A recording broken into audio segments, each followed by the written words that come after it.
Le damos la bienvenida entonces al doctor Fernando Pliego, quien se encuentra ya con nosotros. Fernando, gracias por haber aceptado nuestra invitación. Muchas gracias, Carlos, por la oportunidad.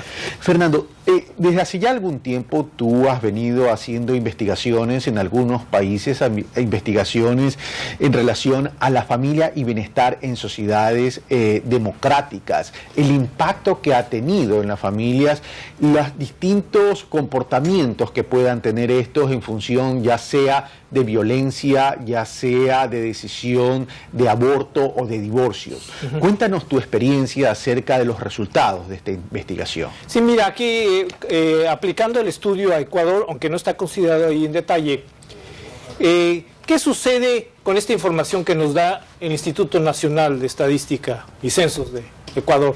Dice que en el año 2001 había aproximadamente el 16, por cada 100 matrimonios, 16 se divorciaban. En el mismo año. Y en 2010 subió a 24 de cada 100, o sea, creció 50% la tasa de divorcios en solo 10 años. La pregunta fundamental es, ¿esos cambios, ese aumento notorio del divorcio, la separación de las parejas, tiene o no consecuencias importantes en los adultos y sobre todo en los niños, en los hijos? Eso es lo que estudio. Ya, ¿y qué has encontrado? Bueno, que no es un tema meramente privado, absolutamente. Que lo que sucede como consecuencia de los procesos de divorcio y separación, reconstitución de nuevas familias, afecta profundamente tanto a los adultos, afecta a sus niveles de bienestar, pero sobre todo a los niños, aumenta un notorio de la delincuencia juvenil, de la violencia contra la mujer, deserción escolar, enfermedades como depresión, ansiedad, etcétera. Consumo y adicción a drogas. Consumo y adicción a drogas notoriamente, en todos los países que se han analizado los temas. Ahora, si esto está sucediendo a nivel de las familias, a nivel de adultos, que se traduce en el comportamiento de los niños y también se traduce en violencia de género, pero hablemos por un momento de los niños. Esto significa que los niños están creciendo en un ambiente no sano, en un ambiente inadecuado con todos estos elementos. ¿Qué pasa con los niños cuando son adultos? Tienden a repetir el patrón, o sea, se vuelve un círculo negativo. Entonces experimentan el divorcio y la separación. Entonces, ¿qué están experimentando en ellos, en esa relación conflictiva? Que hombre y mujer no se pueden tratar ni llevar relaciones de cooperación, sino que lo que experimentan son relaciones de injusticia, de abuso de unos por otros, y ellos tienden a repetir ese patrón. Y te paro ahí porque acabas de decir una palabra clave. No pueden repetir patrones de cooperación. Cooperación significa equipo, significa solidaridad. Sí. La pareja que se une en matrimonio o en unión libre, como ahí la práctica en algunos casos en Latinoamérica, significa entonces que no sabe crear ambientes de convivencia. Y esto los niños lo ven. Yo veo que mi papá la trata mal a mamá, repito. Veo que mi mamá fue madre soltera, repito. Ese es el patrón. Ese es un patrón de conducta y de comportamiento. Y no solamente yo repito el patrón, sino que yo tengo que encontrar algún mecanismo que me permita sobrevivir en esa situación. Y entonces, como no tengo la experiencia de cooperar, de que hay una relación de cooperativa y de justicia entre hombre y mujer, y entonces yo no tengo las herramientas para propiciar eso en mi vida diaria. Entonces se extienden los problemas, aumenta el bullying en la escuela. Entonces muchachos que tienen experiencias problemáticas en la familia, notoriamente contribuyen en la escuela a los ambientes violentos. Es decir, fuera de las cuatro paredes de la casa termina siendo una válvula de escape, y esa válvula de escape lo que es una bomba de tiempo que explosiona en cualquier tipo de interrelación que tenga fuera de casa. El estudio de Noruega es muy impactante. Se hizo el seguimiento de toda la generación que nació en 1982. Y lo que encontraron es que aumentaba 120% más la delincuencia de los muchachos cuando venían de familias que se habían fracturado. O sea, cuando ya no vivían con papá y mamá, sino con papá, mamá, divorciados, separados, vueltos a casar. 120% más la delincuencia. Entonces estamos viendo que no solamente repiten el patrón de violencia con más facilidad en su propia casa, cuando la formen, su propia familia, sino hacia la sociedad más amplia, aumenta notoriamente la delincuencia. Y eso es Noruega. Ahora, eso es Noruega, que Noruega es un país muy distinto a los latinoamericanos, eso es evidente. Sí. Ahora, ¿Qué común denominador has encontrado? Porque tengo entendido que este trabajo de investigación lo has realizado en 14 países. ¿Qué común denominador has encontrado en el comportamiento de los ciudadanos de estos 14 países? En todos los países analizados, como son Canadá, Estados Unidos, México, Colombia, Chile, Perú, Brasil, Gran Bretaña, España, Noruega, Holanda, Australia y Japón, en todos los países se encuentra lo mismo. La experiencia de solidaridad y de cooperación en la familia, si se quiebra, si no se da, eso se traduce en el aumento de los problemas que más nos preocupan en todas las sociedades. Entonces, por abajo de nuestras diferencias culturales evidentes entre países anglosajones, latinos, orientales, occidentales, hay un patrón común. Si no experimentamos relaciones de cooperación y solidaridad en la vida de familia, eso se traduce en agravamiento de lo que más nos preocupa como sociedad. Ahora, esa parte donde dice lo que más nos preocupa por sociedad, y comienzo con la siguiente pregunta. Uno podría decir o concluir equivocadamente que este tipo de comportamientos se pueden focalizar fundamentalmente en estratos vulnerables. Pero la pregunta ¿es así o este tema es transversal? Es transversal. Es transversal, se da a en todos clase, los estratos. Se da en clase alta, media.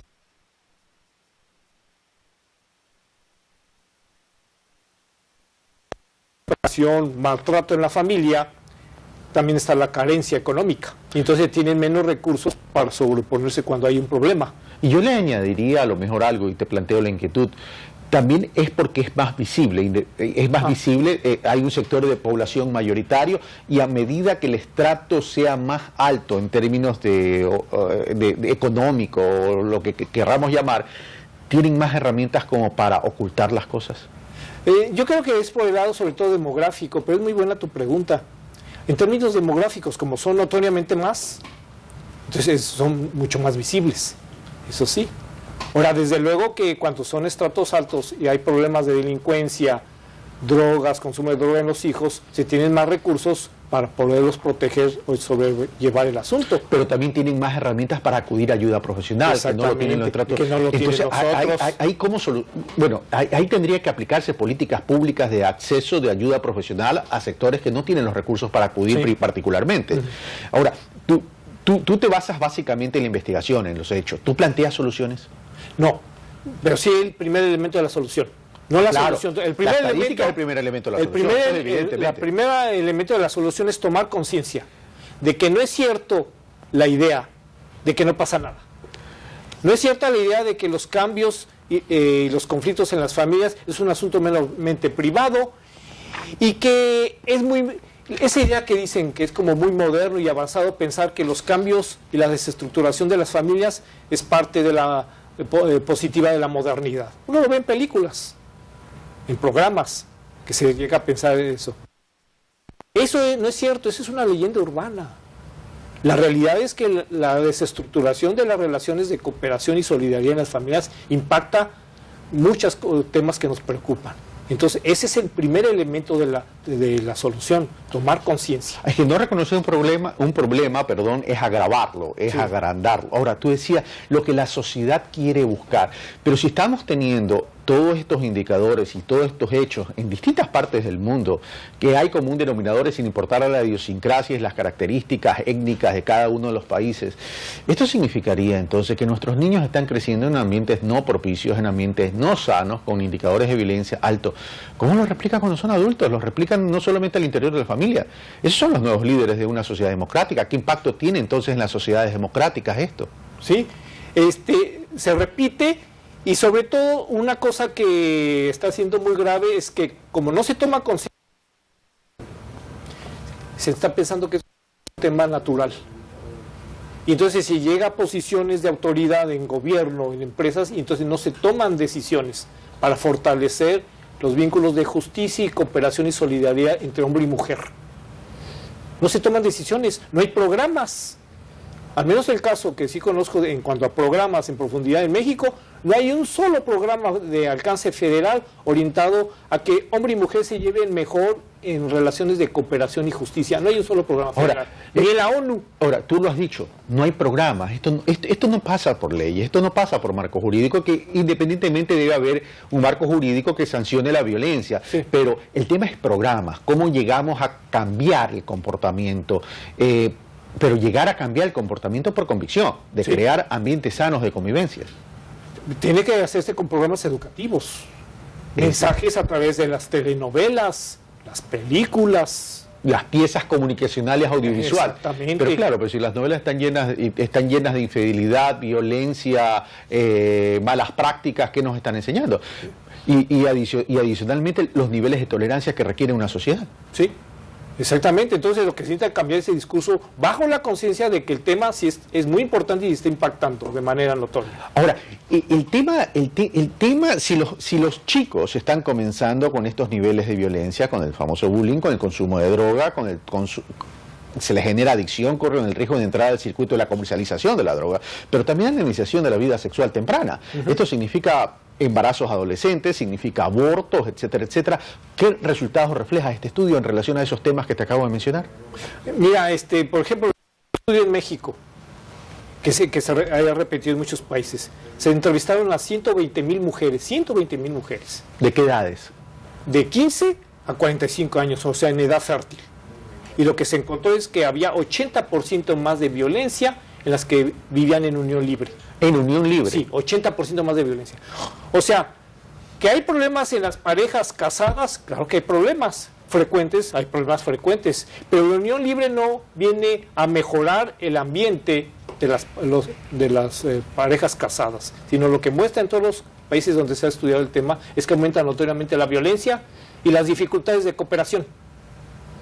Entonces no es cierto que es una institución más vanguardista y moderna, sino lo que en la práctica, basado en los estudios serios, la unión libre implica una regresión de las libertades democráticas. O sea, con lo que me acabas de decir, se podría concluir entonces un facilismo de vida y nada más.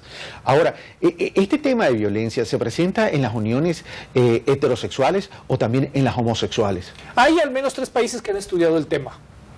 En Gran Bretaña, Canadá y Estados Unidos. Ahí hay información, estudios serios. Y sí hay un incremento notorio en las parejas del mismo sexo, hay notoriamente un aumento de la violencia. Sobre todo cuando son hombre-hombre. Notoriamente, como 5 o 6 veces más. 5 o 6 veces más. Sí, exactamente. Y los estudios que empiezan a aparecer sobre cómo viven los menores de edad que están en hogares con parejas del mismo sexo, solo hay 3 estudios. Uno que publicaron un profesor Reinerus en Estados Unidos el año pasado, otro que apareció este año en Canadá y el mío próximo que va a aparecer en México. Todos señalan que hay un notorio aumento de problemas como la deserción escolar. Por ejemplo, en los chicos. Sí, en los chicos. En el estudio que yo estoy haciendo en México, basado en datos censales, aumenta 120% la deserción escolar cuando los chicos viven con parejas del mismo sexo. 120% más de deserción escolar. Pues porque la relación es conflictiva. Notoriamente más. O sea, no es una estructura de hogar que constituya una alternativa equivalente a las otras. Es decir, necesariamente terminan siendo espejos de la sociedad donde los chicos se comparan. Es que no es cuestión de comparación. Es cuestión, ya lo decía toda la psicología clásica, para que los patrones de qué es la justicia y qué es la solidaridad, los aprendemos fundamentalmente cómo se lleva papá y mamá. Y lo que dice la psicología clásica es que la estructuración de las normas, o sea, del yo externo y del yo interno, las normas, lo aprendemos en la relación papá y mamá. Ese principio de la psicología clásica, el psicoanálisis, por ejemplo, sigue siendo vigente. Nada más que a partir de los 60, por ahí a algunos se les ocurrió sacar estudios basados en datos no representativos con otras conclusiones, pero lo que estamos viendo es esto. Ahora, el tema de aborto, ¿qué impacto ha tenido en los menores de edad, sobre todo en lo que es embarazo adolescente, en términos de aborto o de las personas adultas también? Yo El Congreso es el 6º Congreso Internacional Pro Vida, pero yo no trato el tema aborto en específico. O sea, mis investigaciones son sobre comportamientos en las familias de este tipo, en cuestiones de salud mental o problemas de salud mental, violencia física, seguridad física. No trato yo tema de aborto. Ok, ahora, si este es un tema que ya trae indicadores que deberían llamarnos la atención, que son preocupantes y que deberían invitarnos a pensarlo, repensarlo y plantear soluciones, ¿qué está pasando en el mundo? Que no se decide a tomar el toro por los cuernos y plantear soluciones pragmáticas. Porque eso es lo que sí aporta el libro. Porque no hay conciencia de que el tema es trascendental y fundamental para la contención y solución de problemas muy graves que nos preocupan. Tenemos que tomar conciencia. No es cierto que las transformaciones, reconstitución de las familias y las fragilidades de las familias es un tema meramente privado y que no amerita políticas públicas. La información no señala eso. Señala que es fundamental tomar medidas de solución. Fernando, muchas gracias por estar con nosotros. Hemos estado con el doctor Fernando Pliego Carrasco, investigador titular del Instituto de Investigaciones Sociales de la UNAM.